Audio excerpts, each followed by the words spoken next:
Today, on a special Thanksgiving edition of the Blazers Are Cool show, the Blazers lose a heartbreaker last night to the San Antonio Spurs, dashing their hopes of winning the Group of Death in the NBA Cup, finishing 2-2 in pool play. Brad and I will discuss that game, see if we can figure out why it went the way it did, and talk about the struggles the Blazers are having as it pertains to that game, and also discuss the 3 games beforehand, the good and the bad. We'll also take a deep dive into Toumani and see what's maybe causing him to struggle a little bit, what his role on the team really looks like, and how that's going to change moving forward. On this Thanksgiving, we want to give a very special thanks to all of you guys for continuing to support the show, everyone who's subscribed, everyone who's just watched a little bit, everyone who's just come through, dropped a like, and left. We appreciate each and every one of you as Blazer fans. We're all in this together, and I know that last night was a disappointment, but we keep on keeping on because we love this team, and we're thankful that we're all Blazer fans. So, without further ado,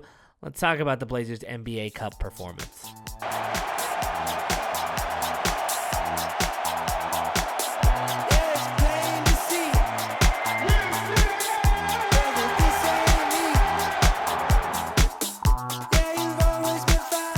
Brad, happy Thanksgiving. Happy Thanksgiving, happy Thanksgiving.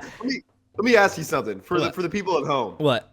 We've been on this call now for 10 minutes. I didn't get a happy Thanksgiving yet. I was saving it for this moment to show you what the people. So to me, this feels like a disingenuous happy Thanksgiving. So no. I don't know if I can. No, this is me sharing the joy of Thanksgiving, not only with you but with our fans. That's true. To show our appreciation to them that we wanted to come out on Thanksgiving and before we have dinner with all of our families and such. We're here to share some Blazer thoughts with everyone, and hope you're all having a great Thanksgiving. Absolutely. That's awesome. I was stunned by that. I was taken aback. I was like, wait, what? I was hoping when I was thinking about even doing that intro to come on and say I'm thankful that the Blazers won the NBA Cup Group of Death today. I know, dude. Unfortunately, we can't come on here and say that, so I guess I'll just maybe say a little I'm thankful for Denny Avdia because he was basically the only one who showed up last night. He's the only guy on the team. You know what I'm really unthankful for that we can't, because I had this big plan of just like roasting Bill Simmons. Yeah, right. Because I'm sure for everyone who doesn't know, I'm sure everyone who's on Twitter has seen the tweet of him saying that there's no way. I think we can say the Blazers aren't gonna. It's like shut up. I love Bill Simmons. I know he's not watching this, so it's not like we can't really call him out. Yeah. But that pissed me off. That was about. I was so ready to be like, oh yeah. I think everyone had it bookmarked. Everyone was ready to go. Unfortunately, we couldn't pull it out. So that was the last game. I think since we talked to you guys, it's been 4 games have happened. The Warriors game, the Thunder game on the road, the Bucks game, and that Spurs game. The Blazers did go 2-2, which I think ultimately is like, again, the 500 thing. It's the outcome I would have wanted. We had that great win in Golden State. Wait, have we talked since when's the last game we talked? So we talked after the Bulls game, so we haven't talked after since. the Okay, that's what I thought. Sweet. So, 2-2 in those, ultimately good. It just sucks that last night we had all of the pressure on this game. It was obviously not a playoff game, not even a play-in game, but it was a game that had more significance than a normal regular season game, and that's the first time we've been able to say that in 4 years. It was something that if we had won the game, devastated. Yeah, right. It was a game that could actually leave us upset and sad. So, unfortunately, we didn't pull it out. I'll toss it to you. What was your kind of biggest takeaway from that game last night? Of like, why did this go so poorly? What happened? How could we blow this? Dude, I mean, it's so like it's like an oversimplification kind of, but to me, it was just, all the missed threes that led to a lot of transition points. Because it obviously wasn't just like, we weren't making shots, but it's like, what I was talking about is like good offense and good defense a lot of the time kind of coincide. It's just like when you're missing that many threes, they're getting that because ball bounces off harder off the rim. They're getting the ball more in transition.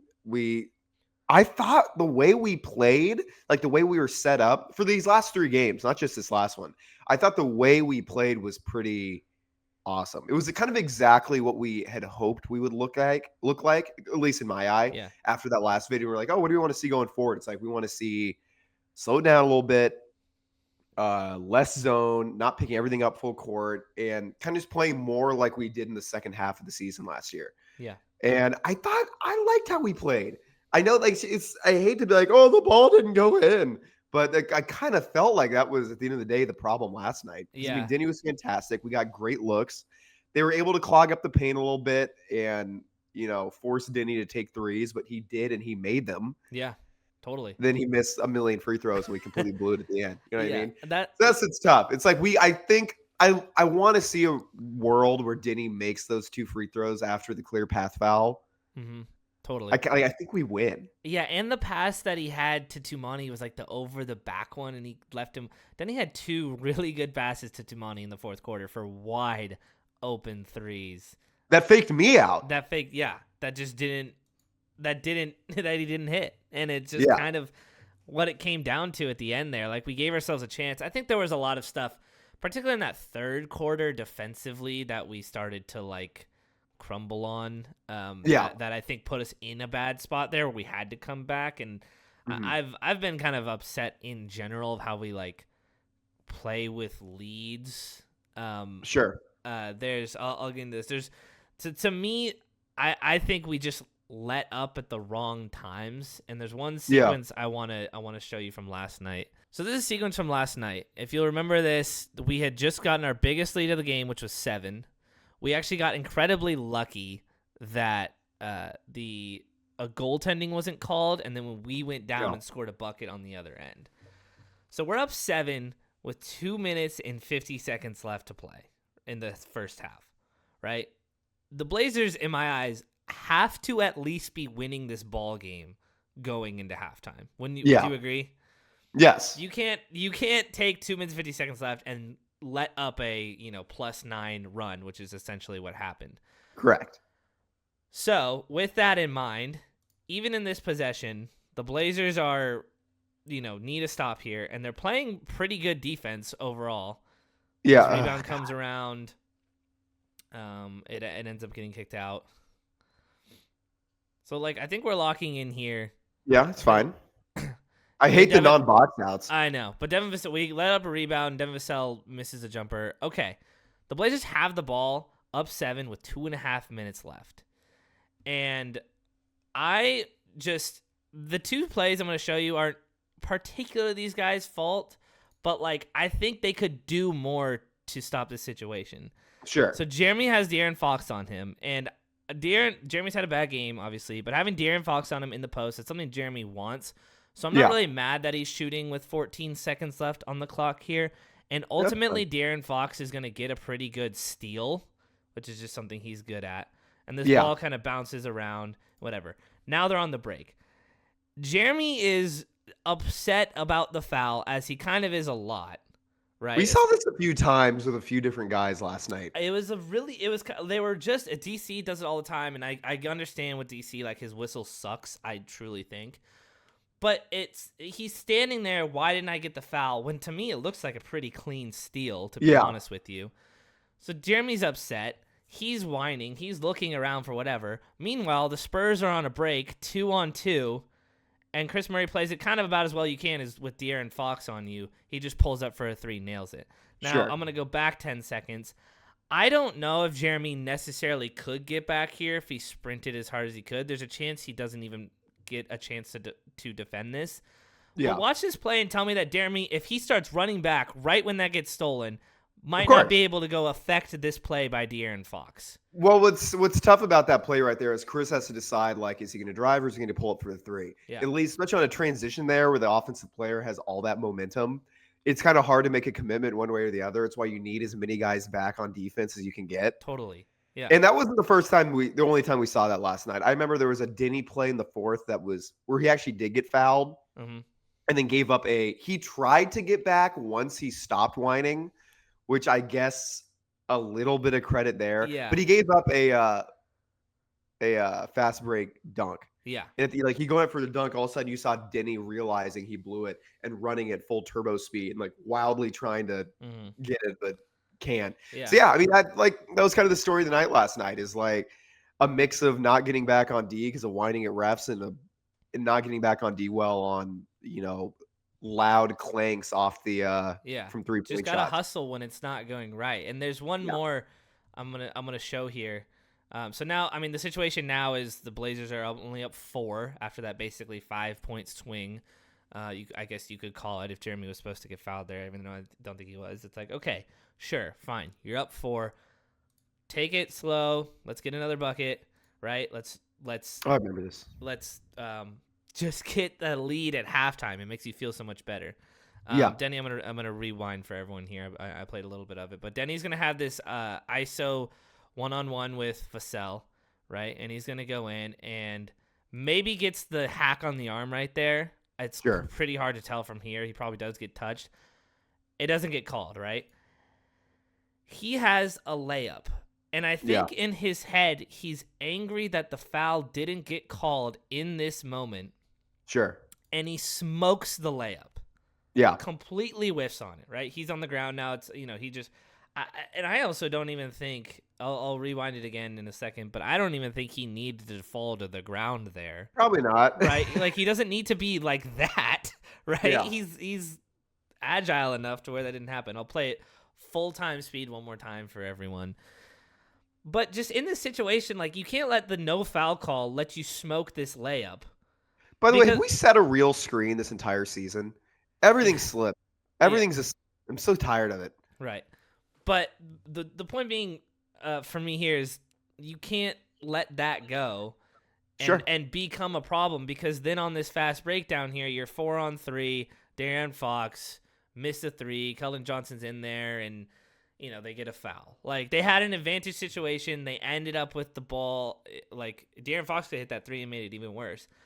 But my point being is you've created a run for them at the end of the half that they eventually ballooned into being up 2 at half when we were up 7 with the ball with 2.5 minutes left. And I think everyone who's watching this, anyone who likes basketball, knows that you need to finish halves well. You need to finish the first half well to be a good team, and we just didn't do that last night. So that was my little show and tell. But I just thought it was a couple of times last night in the first half we would get up 6, we would get up 5, and then they would just come right back, and we just couldn't at home balloon the lead up to where it was kind of getting comfortable. So yeah, I thought just like that intangible of going the extra mile to get back, or to not be whining about fouls. I think that's the next maybe evolution of this team, is to lock in on that stuff. No, I 100% agree, because when you look at how we're set up offensively and defensively the last 3 games, I've liked it a lot. But it's still, committing to things like that, doing, the little things, like getting back, boxing out. It's like, we're set up better. We're playing less zone, which we like to see. Yeah. We're playing at a slightly slower pace, which you and I like to see with how depleted the team is.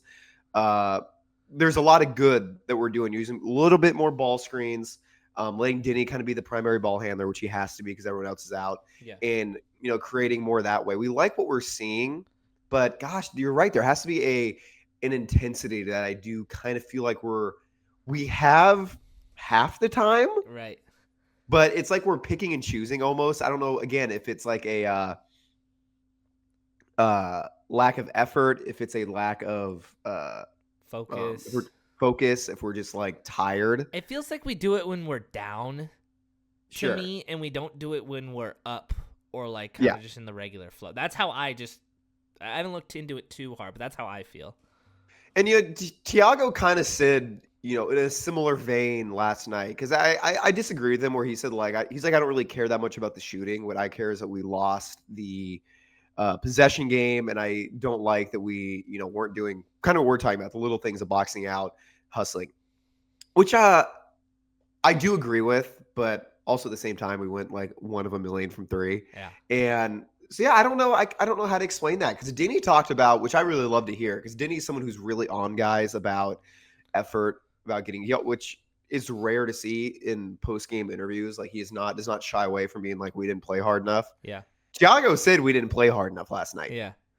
Denny said he's like, I love that I'm playing with a team where everyone is playing hard and loves each other and wants to win. So it's like it's tough because it's like was it an effort? Yeah, I know. It's like seeing two Right. two completely different things from our. I would say Denny's our leader on Yeah. the court. Tiago's our leader, is our coach. So yeah, it's tough. I don't know why we are seemingly lacking a little bit of intensity, even though I thought we mostly played a solid uh, game last night Yeah. defensively.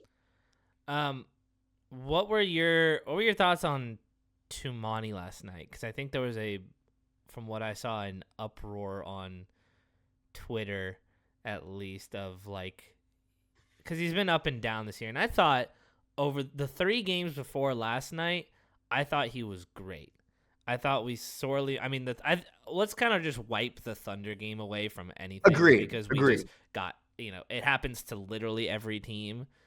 Yeah. And the Thunder game was not a game that I looked at like constructively. Yeah, that was like I wasn't like, oh God, if we just didn't do this, we wouldn't have lost by 40 to the greatest team of all time. Right. That game was over from the get-go. That game was over before missed his first 4 threes in the first quarter. SGA had 17 points in the first. It's like, okay, it's done. It's all right. Let's wrap it up. So, Thunder game excluded. The Warriors game and the Bucks game, I thought Toumani was great. I rewatched the first half last night, and I thought his defense, at least in that half, was good. I thought it was interesting that he shot like I think 6 times in the first 6 minutes, which kind of happens, and I think he made 3 of them. He made a last night. Yeah, he made in the beginning. It was either 3 of 5 or 3 of 6 of his first shots. A 3 or 2, like a little like push runner shot with his offhand. So I thought he started well offensively, and then he kept trying to push it. And then it didn't really work out from there. But I thought defensively he was fine. I don't know. What did you see? Well, it's kind of a similar thing to what we're saying about the rest of the team, where like there was I thought Toumani had some really nice stretches in the first half defensively. Like this is ignoring the like god awful league worst offensive play, because that's like we know that. Like we know he was we know he was terrible offensively. He missed a million threes, and he's been doing that a lot this season. Yeah. But it's also more than just the fact that he played well offensively in those Warriors and Bucks games.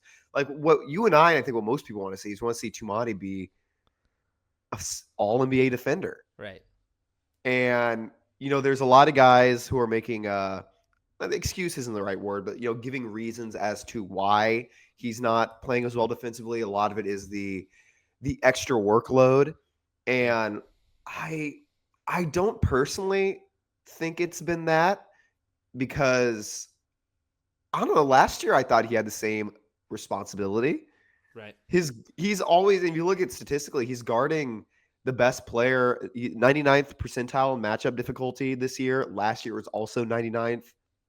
He's guarding the best player the same amount as he was guarding last year. So that's nothing new. Right. But you saw in that Bucks game, and especially, I thought the Bucks game was a really nice game from Toumani for the most part. That when we were able to slow it down a little bit, I think I would guess the Bucks game was the slowest pace that we had the entire season. I know it was a pace close, of 99. Yeah. It was at least the least amount of points we let a team score. So that's probably I thought that was good at least. Yeah, I thought, and it showed, as we talked about the last video, it's like we're clearly a better defensive team when we're more set. Yeah. Like we're a bad transition defensive team, but when we have guys like Tu and DC who can play in the half court defense, like slow it down and make them look as good as possible. That's what we saw that Bucks game for both DC and Toumani. Yeah. But last night there was good stretches, and then stretches in the second half where I could not believe the defensive lapses he had, where it looked like it's either fatigue or it's effort. Yeah. It's one or the other. Because having guys, there's a couple plays in the fourth and the third where guys are just blowing by him. Right. Like very like simple, traditional, like one-on-one type of defense. Yeah. Like we're not talking. I thought his team defense has been fine the last couple of games for the most part, but it's kind of shocking to see how much he's getting lit up by guys like. I mean, De'Aaron Fox is a great player. He's an all-star, but goddamn, dude, every single game it seems like outside of that Warriors and Bucks game where he was good, it's he's kind of getting lit up, and that's kind of his primary responsibility, shutting down, the other team's best player. And again, when the pace was picked up a lot in that third and fourth quarter, that's when he seemed to struggle. The first half he was nice because that was also a very slow paced first half. It was kind of a clunky first half, and two looked pretty good in that first half. Once things sped up, he looked gassed and he gave up a lot of he had a lot of lapses defensively, which I think has kind of been the story of the season from I've seen so far. Either we have a lot of guys who can kind of spell him some of those that responsibility. He looks good, and we play a little bit slower so he can conserve some energy. He also looks better. Yeah, I agree. It's been inconsistent. I think it was a lot more of the worst part of Toumani, I guess we could call it, at the beginning, and I did think he picked up the last two games, but yeah, it felt like that game last night was kind of a microcosm of his season, where it's like, okay, if he's hitting shots, if he's locked in defensively like this, we look good, where things are working the way we want them to, and then, when he's missing some shots, the other team gets to speed up. It feels like it's, a lot of he plays so many minutes. He's so vital to this team. We've talked about it a lot, so we want him in sharp. He's vital, like, this year theoretically. You know what I mean? Yeah. Where it's like the theoretical Toumani is like, oh, this is our defensive stopper who's going to contain the other team's best player and be a disruptor for how they start their offense with his pressing. Yeah. But, dude, it's been 15 games now of theoretical Toumani. You know what I mean? I think I would say 15 games. The first 3 games, even though he was getting lit up by Anthony Edwards and blah, blah, blah, I still thought he looked pretty good for the most part. Yeah. The concern about it, because I'm not worried. Because I'm really not. It just, to me, it just shows the separation of Toumani from being like elite in his role versus being like very, very, very good. Like, it's showing that he's more of a second team all-NBA defender. Because that's true for, all-NBA teams. Like, you see the first team guys and it's like, oh, wow. Jokic, SGA, Luka. Like, it's guys who no matter what are going to be amazing. Outside of the top 5 best players in the NBA, things get very like situational for how elite they're truly going to be. Yeah. And I think the same is said for all NBA defenders, where you look at the guys like, oh, there's kind of a clear separation between second team and first team. A first team all NBA defender would not be so reliant on his role to really succeed. Yeah. And because I want to compare this a little bit more I want to compare it to Denny right now, because I think they have a very comparable set of responsibilities, one offensively and one defensively. We're asking Toumani to be guarding the best player in the other team all the time. That is his role from the beginning of the game. And he's not doing a great job of it currently because of, I think, the extra miles, the fact that we're low on guys. He's way more tired. He's way more fatigued. It's kind of setting him back. Denny, on the other hand, has that same responsibility, and he's like carrying. He's getting better all the time. And it shows, and it sounds like a criticism of Toumani, and it is, but it's more of a kind of just realistically what kind of player he is. Right. It's showing, like, I think that's a nod to Denny in the sense that, like, he has an unbelievable offensive load to carry for this team that doesn't really have much going for it offensively, and he's getting better and doing it. All props to Denny, like, for doing that. And it's showing for Toumani that while he had like incredible runs last year, particularly in like that 11-game win streak where he was absolutely on fire defensively, it shows that how hard of a burden that is to do it every night when offensive players are only getting better all of the time. So it's like, I think maybe the point being, like, Toumani is integral to this team, and he's 100%. Guarding the best player every night. But I don't want us to bash him for struggling, because I think when you think of defense, like, obviously the offensive game is something that needs to come along, and maybe something I'll bring up in just a second here. But the defensive side, it's like, you can struggle on defense. You can be a worse defender for stretch, and you can be a better defender for stretch. You can't it's hard to bring it like that and guard the best guy every single night, especially when we have guys behind him out and he's going to pick up even more. Like Drew was probably going to take some of the load off, and now he's not around. So Yeah. I think it's clear, obviously clear struggling, and I think he's finding his footing. But yeah, to me, it's like it sucks when Toumani's not on because there's a lot of dominoes that start to fall after when it's. Yeah, and I think offense and defense or defense doesn't get the same credit as offense does at times, in the way where it's like you can get hot on defense. Yeah. You can get cold on defense. Like anyone who's played basketball knows it's like when you're hot and on offense, there's this feeling where it's like you turn your swagger on. Yeah. You know what I mean? Yeah. And it's the same thing on defense, where it's because people think it's just like defense is just effort. Yeah. But it's more than that. And Toumani is showing that he's a level of defender where he still needs to be put in a position best to succeed, which doesn't mean he's not great. That doesn't mean he can't be great. But it just shows the difference between first team and second team guys, where if you put a first team all defender on a team, like you put Gobert on any team, prime Gobert, probably not this year, but like prime Gobert, you put him on any team, the defense is going to improve no matter what. Right.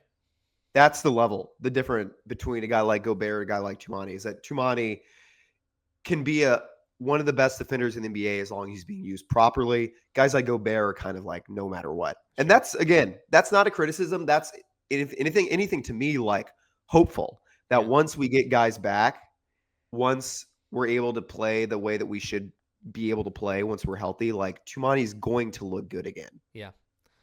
The only concern for me, though, is, I guess, because, we wanted to see Toumani take another step forward. To me, I think this kind of shows that, and this was something we talked about, that last year's Toumani is probably the best case Toumani. Sure. Yeah. Because now it's like, I can't imagine him we would be amazing if he got back to what he was last year. Yeah. On both ends. I now can't really see, and this happens a lot with like defensive type players. Yeah. Is that they figure out who they are and they play that way for the rest of their career. They take small steps forward. We're not going to, because remember, when I was high off my own supply on just Blazer, hype, I was like, oh, maybe we'll see him take a step to being like third year Kawhi this year, like a 16 points, 7 rebound, all like defensive player of the year type of guy. Kawhi's another guy where you put him on any team, they're a better defensive team no matter what. Yeah. And but it kind of looks like Toumani last year is kind of the Toumani that we can hope for the rest of his career, which is awesome because he was an All-NBA defender. Well, but also it's like that might be the peak. Yeah. So I kind of have a question to pose to you. It's like, where does it relates to Toumani, it relates to Chris Murray in my eyes, a lot of guys, because we are still a young team that's trying to get better. Like ultimately, if the goal is a championship, we have such a long way to go that we need to be like, trying new things and just making everyone needs to get better all at once, basically. Yeah. But we're also trying to win, and we're trying to kind of ride that balance. And to me, it's like what I saw last night was a lot of like Toumani made a couple shots and then he forced some shots that he probably shouldn't have taken because he's not there. Like a couple man in his face threes that just don't go down. Or start with like 6 jab steps. Yeah, that's how you know it's like, oh, he's not feeling comfortable. Yeah, he's not sure of himself. We're gonna see a bad shot. Is when he gets like 4 in a row. Right, but to me, it's like, where does the balance lie between like you're okay with him taking that shot because like you want Toumani to become better, to become a better player, or don't take that shot because you're clearly not ready for that. You're not going to make it. We need to win this game. Know your role a little bit better, right? Like, where does that balance lie? Because to me, I feel like it's pretty situational, like maybe even team to team, game to game. But in a game last night, it's like, dude, just slow it down even more. Make the pass back to Denny. Like, Denny, go get that ball again, or swing it more. Like, it just felt like, and Jeremy's a different story because he doesn't need to develop. He's basically who he is, but he just had a bad night. But it's with guys like that. It's like, do I want Chris Murray driving this ball right now? and to try to take it up because he needs the reps to maybe be able to do that so he can't be a complete negative factor on one end of the ball. Like, do I want Shaedon shooting a single three this game? Not if we want to win the game, but I do want that three needs to hopefully get to above 30% eventually, right? Yeah. Like, so where do you find that balance? Like, is there a place, or is it just kind of ebb and flow just about the situation? Well, it's tough because it's like we can't tell a guy to not shoot open shots. You know what I mean? Right. But at the same time, you're completely right. But when you're going 2 of 11 every other game, it's like, can we keep doing this? But it's also like, what's the other option? Yeah. Right. You know what I mean? Unless we want Denny to literally take 40 shots. You know what I mean? Yeah. Because a lot of his shots are coming off of Denny drives. You know what I mean? Yeah. It's like the option is either like we already tried with Denny going at the hoop. You know what I mean? Right. We kick it out because now we have an open man because they just clog the paint. It's amazing that Denny plays as well as he did last night with how much that second half they just like, oh, we're just not going to let you get to the hoop. Yeah, until like the last 6 minutes, I guess. But yeah. Yeah. And then we lost. So, obviously it somewhat worked. But, I think we need him taking those shots. Yeah. And it's rough. I'm watching. I was like, I can't believe he shot 37.5% last year. Like that, him last year would be the third best 3-point shooter on this team. Yeah. Next to Denny and Jeremy. Yeah. But it showed that he can. It's like just clearly whatever's going on right now, he just is not. I'm guessing it's a physical thing, because but last night we didn't even play that fast.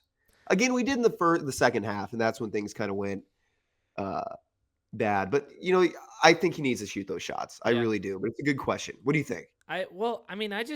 Again, that Warriors game, I don't know what his stats were in the Warriors game. I want to try to pull up his 3-point shooting, but he had 20 points, I think, and shot 4-7 from 3. Is that right? Let me see. I just pull it up right here on my phone. So the Warriors game, he was 7-11 from the field, 4 of 6 from 3. Yeah. The Bucks game, he was 5 of 11 from the field, 3 of 7 from 3. Right. Obviously, it's easier to say like those shots. Like he looks more confident because those shots went in. But I truly do feel like that Warriors game, some sort of switch flipped for him because he was 2 of 8. The 3 games before, he was 1 of 7, 2 of 9, 2 of 8. And that Bulls game happened, and he missed his defensive assignment on Vucevic that lost us the game. Oh, God, yeah. And I thought he came back in that Warriors game and looked locked in on both ends of the floor and played his best game of the season in my eyes. Yep. Yeah, he was great. So I thought that's a signal. And then a handful of these games go by, and then by the end of the Spurs game, maybe it is fatigue a bit in there. But I think if anything, it's the way all those series of events happened, to me signals just a mental thing of him taking on this responsibility of like, wow, I'm not just some guy who came from Dayton as the 52nd pick and is playing awesome. I'm the man now. This team needs to win. I'm second team all defense. Like, there's all these things swirling in his head, and when people go down with injuries, it only inflates them. But there's all these things like, can I be the man? Can I be like, can I hit 40% of my threes? That's what people want from me. Like, I need to make this. Like, I think it is mental more than anything, and I think I'm glad it's that way because I think he can overcome it. And a situation like the Warriors game is a good example. But yeah, to me, I think you're watching a guy struggle with the responsibility of being a top 100 player in the league and 90th according to the Ringer. Yeah, and a top 10 defender in the league, and struggle with the responsibility that brings. And I think it's most notably wearing down on him on the 3-point line, which we weren't ever sure if it was truly something you can hit, but it comes and goes. I think you're right. He just needs to keep shooting it. He just needs to shoot it with confidence. I think eliminate the jab step ones that are clearly not going to be there. And when Denny gives you that pass, just rip it right away. It's kind of how I feel about Shaedon too. Don't eliminate the ones where you pause for a second take the ones that Denny puts in your lap. And I think he'll be all right. But yeah, you're just seeing him go through a bit of a rough patch. I mean, we're a sixth of the way through the season. There's so much basketball left to be played, and we've got time. But yeah. All that being said, the big NBA Cup is over for the Blazers. I guess maybe the silver lining of not stupid to begin with. I wasn't excited. I didn't even care. I didn't care at all. I didn't even care that we had a chance to win something. It's over and done with. Maybe the silver lining there is that we will play worse teams in theory with our 2 games that we fill in those spots. Teams that and we can't play anyone in our group who are already 4 of the best teams in the West. So 2 easier games, we'll call it. That's why we lost last game. That's all we were looking for. Looking ahead, the Blazers host the Thunder on Sunday. Those guys are unbelievably good, and we're still the only one to beat them. So I think they're going to come at us angry again on that game. So maybe just assume it's a loss. Is probably what I'll do in my head. So that will be 8-12 through the first 20 games of the season. We're gonna win that game. I feel it, dude. I so feel it. Give it to him again. I mean, I feel it. Denny's playing so well. What I loved about that Warriors game is I thought it showed what we're doing if we can hit shots is gonna work. Sure. Yeah. You know what I mean? Yeah. That Warriors game, we played the same exact way in that Warriors game for the most part as we did last night. Right. For the most part. Shots. We just hit more shots, and that just adds that extra juice to the team. Sure. Because that's what I loved. That's why I'm excited looking forward. Is I hated how we were playing against the Suns, the games before. We talked about that. It's like we're seeing this insanely fast for no reason, despite being 6 guys down offense with an insane amount of zone to supposedly save energy for that offense that isn't working. Yeah. And it was pissing us off. Then Tiago watched the pod and listened to us. Yeah. It was like, guys, Jethro and Brad said that we need to slow down a bit, play more man. Yeah. Stop extending the full court press to the whole full court. Let's bring it back and let's get them at like slightly past half court. Let's let Denny be the man. Yep. It's going to create opportunities for everyone else. We're going to play a good brand of basketball. And I thought we did the last 3 games. And I think we're just like a hot shooting night away from beating the Thunder because everything else we're doing is pretty cool. True. Yeah. I agree with what you're saying. And it brings me to the point I've been thinking about is that we're 8-11 right now, but we're at 8-11 that I feel good about.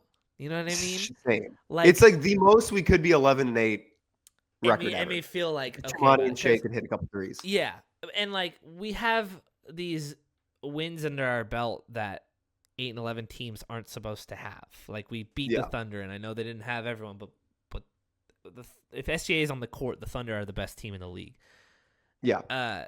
We beat the Thunder. We beat the Nuggets. We went on the road and smacked a fully healthy Warriors team. We're 2-0 against the Warriors when they've been fully healthy, right? So like we have these good highs that are like fun to hang on to, and we're just struggling in a lot of close games. We're struggling not playing down to our competition. That Bucks blowout was really good to see. It was good to see when some shots go in that we actually pull away from an inferior team. So I think you're right. It's like it's tough for this team to hang its hat on. Like if we just make shots, we'll win because we're not really great at making shots. But we're in an okay spot. We're in 9th still. Like we have a game up on the Grizzlies, and there's a lot of teams at the bottom. There's like a lot to hang your hat on, even though we're an 8-11 team, and it's fun that we have the good wins that we have. The other thing I'll say that I was thinking about, because I think there's a lot of mixed emotions. I think with how people view Tiago's time here, and like when bringing it back to that foul, like complaining about foul things I was talking about. I don't think Tiago yet has the leash to like yell at Jeremy to not complain about a foul. Yeah, because Jeremy's been in the league like 5 years longer than Tiago ever played in the NBA. You know Tiago's younger than LeBron? Is that true? Isn't that crazy? That's wild. Isn't that he's a year younger? He only played in the league for 7 years, I think I saw, 7 or 8. Which is really weird because he was pretty solid for that run with the Spurs. Usually Yeah. 7-footers can last a little longer than that. Yeah. For 6'10"ers, however tall he's 6'11". So, I don't think he really is in a spot yet where he can like lay into these guys and like expect super high level intensity and like get on them for their little mistakes like that. I think, and I like you said, I think we've lost so many people. It's his first time coaching. He wasn't expecting to be a head coach. Like, I think he's learning pretty well, and we are adapting slowly to the circumstances over time. And I think the good wins are showing you that, but I think the bad losses are showing you that there's still so long to go before this is like his team. And whether or not you think this should be his team, like I'll let anyone debate that. But I think we can like rest on the fact that like, look, we're still like this like hodgepodge of talent, youth, age, like we're hurt all the time. Our head coach got fired. We have this insane tough That's schedule. all that happened. He just got fired. Yeah, he just got our head coach. He doesn't have a $5 million bail while being arraigned in New York City by the FBI. Nah, he got fired. Blake Wesley didn't seem to know. Blake Wesley. Did you watch it? Did you watch that part of the game? I listened to a little bit, but not too much. I wasn't able to listen. Johnson got us right. It's like, what? What are you talking about? He brought up Chauncey like 5 times. It was interesting. It really was. It shows that he meant a lot to these guys. I mean, we know he meant a lot to Blake, but it was hilarious that it's like it hasn't fully clicked with them, which I understand. I miss you, Chauncey. Their coach is a piece of shit who got arrested by the FBI. It's fucking crazy still. Yeah. But anyways, they just probably can't even believe it. They're like, Chauncey, nah, no way. He just got unlucky. Yeah. So all that being said, I mean, this 8-11, we lost that game last night. Sucks. The Thunder might wax us tomorrow night. Maybe not. There's a chance that if we beat them for the second time, that'd be incredible. But all that being said, there's a lot of basketball left to play, I guess, is my big reminder there. And I think we're doing good things.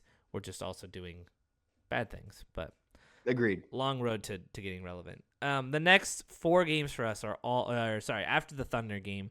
The 4 games after that are a 4-game road trip. We are at Toronto, at Cleveland, at Detroit, at Memphis. That road trip is probably the 3 best teams in the East. Yeah. And then a semi-big game against the Grizzlies. I mean, I know the Grizzlies game will be kind of big for seeding, probably. Yeah, because they're a team that we need to kind of stay ahead of, and they've racked up some easier wins, but beating them would be nice. And then I think our schedule eases up pretty well after that. But those 4 games, I mean, am I 2-2 again? 2-2. The Thunder game aside, that 4-game road trip, 2-2. That's that's all we want. Like it's like the most realistic. It's the most realistic 0-4 I've seen so far. Like the Thunder into those 3 road games, or that 4 lose to the Thunder, lose to the Raptors, lose to the Cavs, lose to the Pistons. I think is all very possible. Yeah, but I think we're gonna go 2-2. I think we're gonna get one against. I don't know, dude. I'm insane. I'm looking at us like we're gonna catch it. They're gonna think they're big time after they beat us. We're gonna be at home. We're gonna catch a win there. That looks like the Raptors have been winning so much lately. They're due for a loss. We're going to pick one up from Toronto. Then we have the Cavs, who we always match up pretty well against. We're going to wreck them. And then we have the Pistons, who have also been winning so much lately. They're due for a loss. We're going to beat them. So you're at 4-0. I'm calling it right now. It's 4-0 in the next 4 games. I'm calling it right now. Rasheed Wallace agrees. We're going to go 4-0. But yeah, what's exciting is that I feel like we're playing in a way that once we're deeper, we have something to build a lot off of. Yeah. But also, I don't think we're gonna because I've talked about. I love how we've been playing, even though we went 2-2. We did a lot of bad things. It just looked like a team that is down guys and gassed. But you hear Thiago. He's very begrudgingly playing like this. Yeah. He's like, I want to play fast. I want a full court press. Right. So I don't think the way we're playing right now, even though I think it looks a lot like how we did in the second half of the season last year. I really love how we're playing right now. Once everyone comes back, I don't know if it's going to last that we play like that. But we're showing that we have the talent level that once we are healthy, it's not that these games don't matter. They do. But like even if we go 0-4, it's like once everyone's back, we clearly have a team that is gonna make a second half of the season run. Yeah. Like Yeah. it's like obvious to me that Yeah. we're gonna make, and no matter what, we're gonna be in that 9th or 10th seed at worst. Right. It's like we might lose 4 in a row, but it's still looking good. Yeah. There's plenty. I mean, again, like through this stretch, DC and Denny have been playing amazing. Like we're developing guys. Like I think my personal barometer right now for if you're actually watching this team and thinking about it the right way is if you think CD Sissoko has been playing well or not.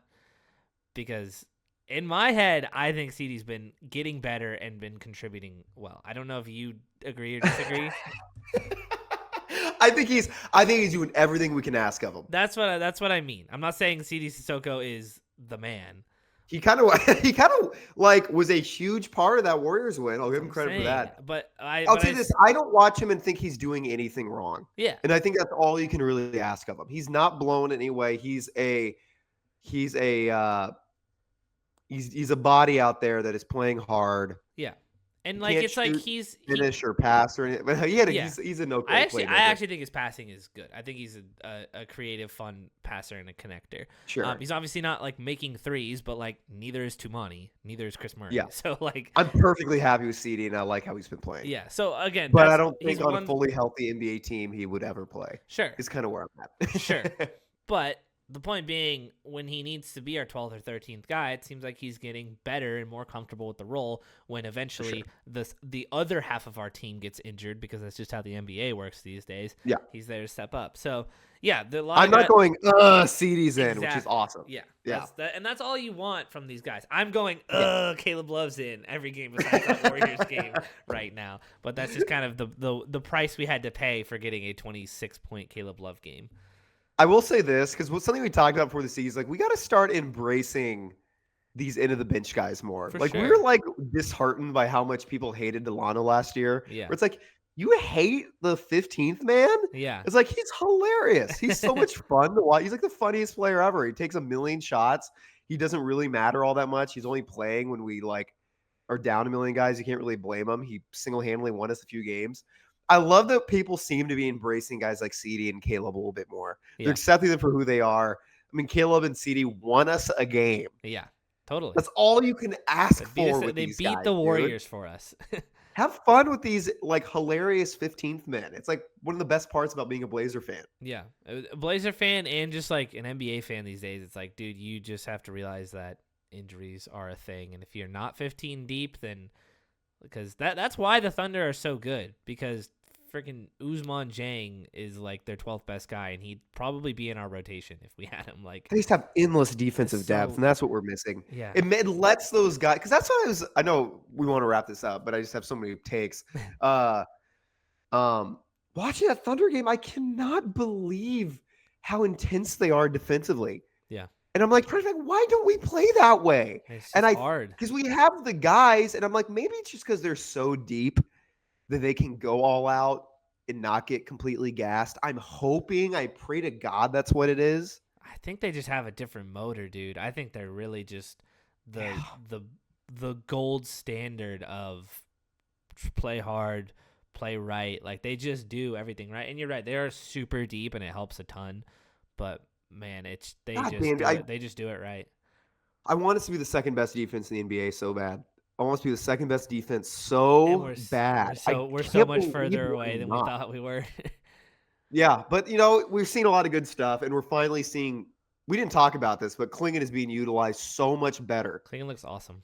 Not just offensively. Offensively, finally they're just throwing him some goddamn passes because he's not setting pick and roll, like, get guys open screens. He's slipping on everything, and then we weren't passing it to him when he was in good position. We finally are, and we're showing that a 7-3 guy can put the ball in the hoop. Totally. When he's by the rim. Obviously not as well as we want, but it's like when you get him in position, he's going to make more shots. Yeah, but it's good that we're finally seeing. Yeah. But defensively, dude, it's like we slow down, he becomes a complete beast. I know that Thiago likes playing fast, but like clearly the secret is play a little slower so that Donovan can just dominate in the paint. As we've seen, he's had his best games of his career the last 4 5 games. Let's Toumani reserve some energy so he can wreak havoc. It's like, just slow it down, dude. Yeah. Just, come on. Well, I think it's good. I think we're learning how to be versatile, because I think that's another thing in the NBA you need, is to be able to get different looks and different stuff like that. So like when Matisse and Blake come back, they come in for DC, and then we play fast, and then DC comes in, we play slow. So it's all, there's a lot of good. There's obviously a lot of bad, and a lot of it starts with just plain on shooting. But it is a fun time to be a Blazer fan still. We had an opportunity to win the game last night against the Spurs. We blew it. Heartbreak is all we know, and we're still going to know that for a little bit longer. But at least we had that opportunity, and we can thank the team for giving us that. We can thank C.D. Sissoko and Caleb Love for giving us that opportunity by beating the Warriors. Yeah. So with that, we'll watch a few more games. Hopefully we put up a fight against the Thunder, and then we'll see how this team keeps adapting to changes, injuries, people coming in and out of the lineup, the winter rolling around. It's going to get cold in Portland.